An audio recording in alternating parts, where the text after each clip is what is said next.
with the angels alongside the physical warfare side of the battle with the human agents. Physical and spiritual warfare are occurring at the same time within the same final prophetic end times war. Already we can picture Old and New Testament passages explaining the end times battle of Armageddon that is set to occur at the return of Jesus Christ. Amazingly, quotes from the War Scroll may appear in the New Testament. Right after the Sons of Light win the war against the Sons of Darkness, the War Scroll states, "And the sons of justice shall shine in all the edges of the earth. They shall go on illuminating up to the end of all the periods of darkness." The War Scroll 1:8a. In the Gospel of Matthew, where Jesus is explaining the parable of the tares, in which the sons of the wicked one are likened to tares among wheat, or righteous ones, he says that angels, as well as humans, will be involved in this battle. When this battle is won for the side of the righteous, he says, "Then shall the righteous shine forth as the sun in the kingdom of their Father. Who hath ears to hear, let him hear." Matthew 13:43 KJV. The events of the War Scroll and the events of the end times battle as detailed by Jesus go hand in hand and actually appear to refer to the same battle, even using some of the same descriptions. Jesus may have been quoting from the War Scroll in this verse. And if true, that leads us to wonder how many of his followers would have been familiar with the War Scroll and other Dead Sea Scrolls. Perhaps the texts kept at the library in Qumran were far more well known during the first century in Israel than most today would think. Even more, the last line in the Matthew passage describing the hearing of those who have ears might be a signal to pay special attention. Something bigger may be at play here. A mystery may need to be discovered. When Jesus was recounting how the world or age would end, we must remember there were three main schools of thought: the Pharisee, Sadducee, and Essene. These three interpretations of eschatology certainly did not agree, and in fact were vastly different. There is no doubt that Jesus' listeners would have been wondering which interpretation was actually correct, just as we might wonder which modern prophetic interpretation is correct if Jesus was giving a parable today. If he was referencing the War Scroll here, it may have been a way for him to say the Essene interpretation was correct. Sort of like saying, if you're willing to accept it, pay attention to what I'm saying because it falls in line with Essene theology, but if you have already decided to reject Essene interpretation, then you will not be open to understanding what I'm telling you. Now, another way the War Scroll is similar to the words of Jesus recorded in the Gospel of Matthew is in its description of this future time. It will be a time of suffering for all the people redeemed by God. Of all their sufferings, none will be like this, from its haste until eternal redemption is fulfilled. The War Scroll, 1:11b through 12a.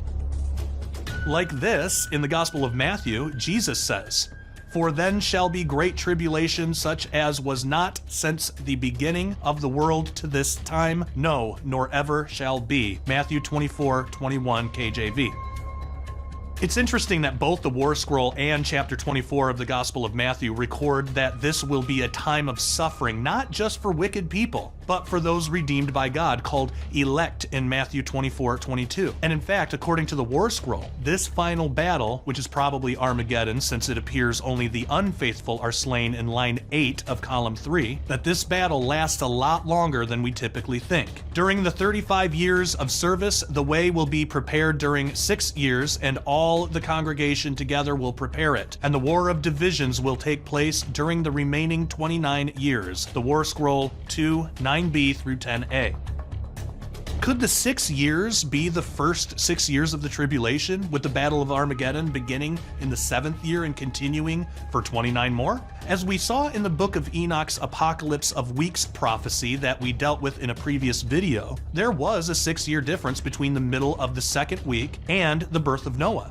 Noah was born in 1056 AM. Now, note that the halfway point between 700 and 1400 is 1050. The year 1050 AM is exactly the halfway point of week 2. If week 9 has the same thing happening, could those 6 years of preparation be described in the War Scroll, and could that account for this discrepancy?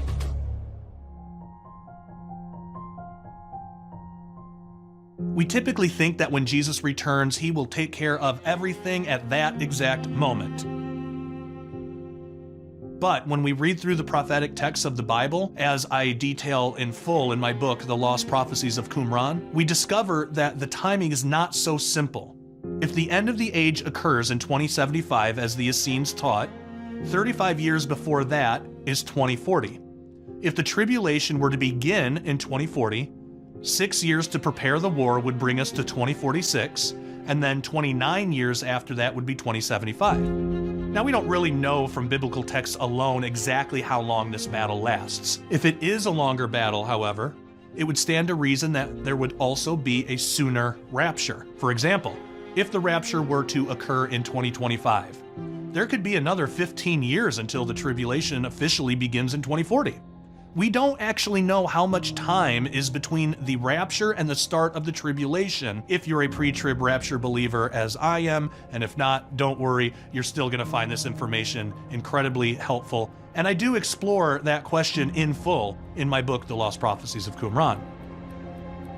Now, of course, all of this is contingent on the war scroll describing the Battle of Armageddon, which we have no real way of knowing if it is or not. It could be Armageddon, it could be Gog or Magog, it could be the final battle after the 1,000-year reign of Christ, could be some other war, whether biblically prophesied or not. Could be something else entirely, or it could be a combination of some or all of these things. We don't even know if these 35 years in the War Scroll are meant to be understood as consecutive or split into different sections with lengths of time in between. This is how the 70 weeks of Daniel are described, so it's possible the same kind of thing is happening in the War Scroll.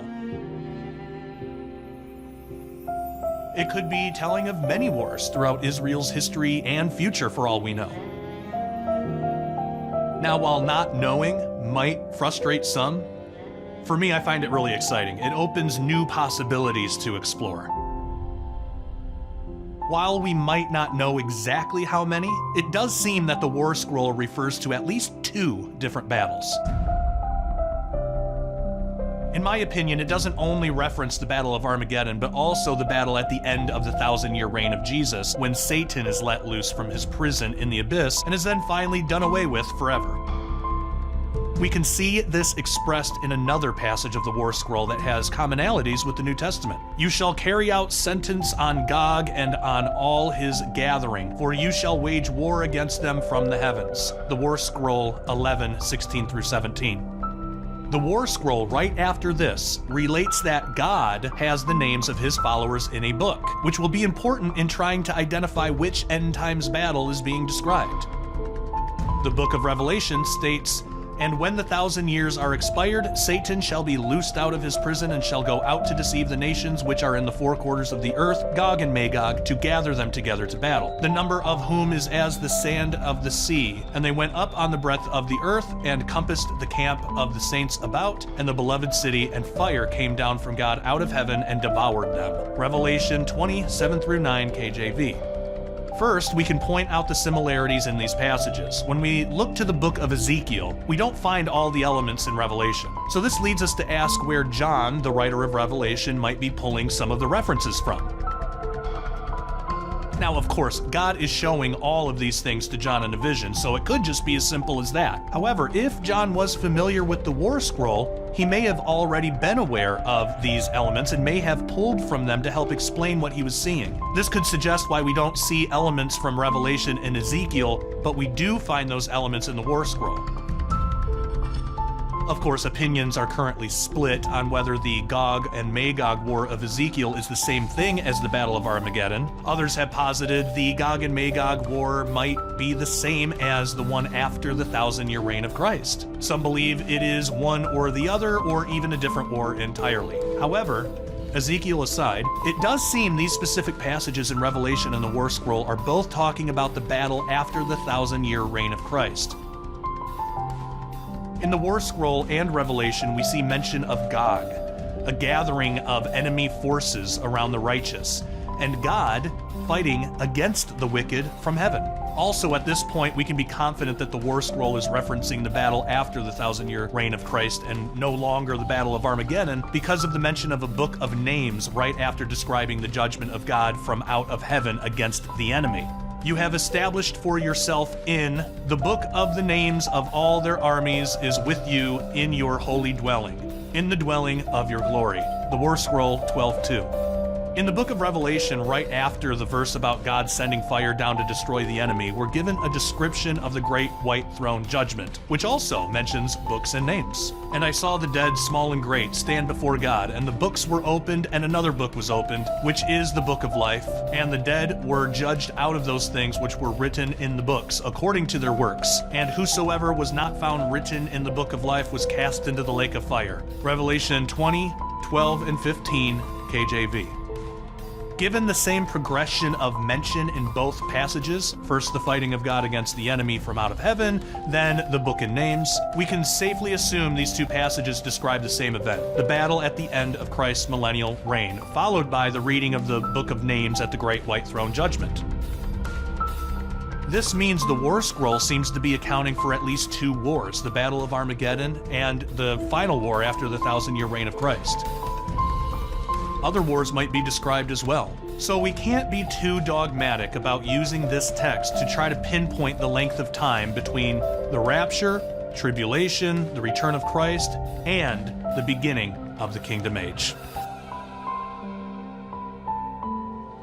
What I have just shared with you is only a glimpse into what I reveal in my new book, The Lost Prophecies of Qumran.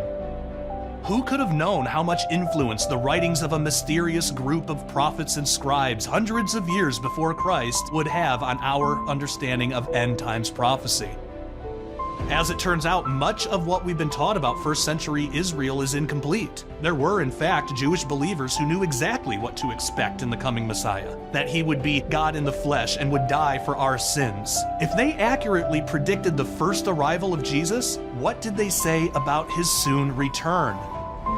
In this groundbreaking book, you will learn how an ancient Jewish calendar actually predicts the year 2025 AD as prophetically significant, how the enigmatic group known as the Essenes formed, and what influence they had over the New Testament. Lost prophecies only recently discovered in the Dead Sea Scrolls about our time today. What messages the Essenes left behind for believers living in this present age. How the prophecies of Daniel and Revelation fit within the ancient Essene timetable. What hidden feasts and festivals the Essenes observed and what they point to in the future. The circumstances of the Essenes' disappearance and how it connects to every Christian from the past 2,000 years to the present day. Once you learn about the Essenes and the Dead Sea Scrolls they left behind, you will understand the entirety of the Bible in a brand new light. Finally, the prophetic texts of Scripture can be understood as originally intended. So click the link below to order your digital copy of The Lost Prophecies of Qumran, or go to sidroth.org/PEC to discover what God is revealing in these final years of our current age, and